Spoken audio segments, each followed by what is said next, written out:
So yun mga idol, dito pala tayo ngayon sa Mansaya, Lapos.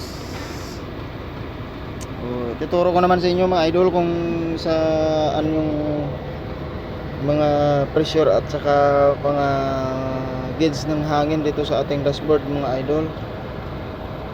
So ito yung mga idol sa Howo, RPM to mga idol, RPM.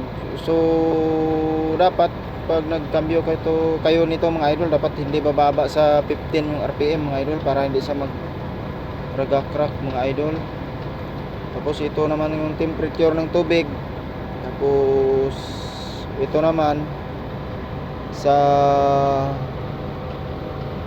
hangin, ito mga idol, dapat hindi siya bababa ng hindi siya lagpas dito sa pula, kasi walang preno yan pag nandito yan sa pula. Kinahanglan dito yan mga idol, nasa G's yung hangin mga idol.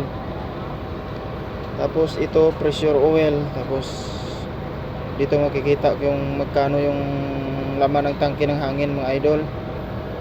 Tapos ito speed kilometer. Tapos ito yung yung gauge ng crudo natin mga idol, yung gas. Ito naman sa baterya mga idol. So yun lang yun lang mga idol. So yun lang muna ituturo ko sa inyo. Comment lang kung ano pang gusto nyo malaman sa Howo mga idol. Yung dala pala natin transit mixer to mga idol.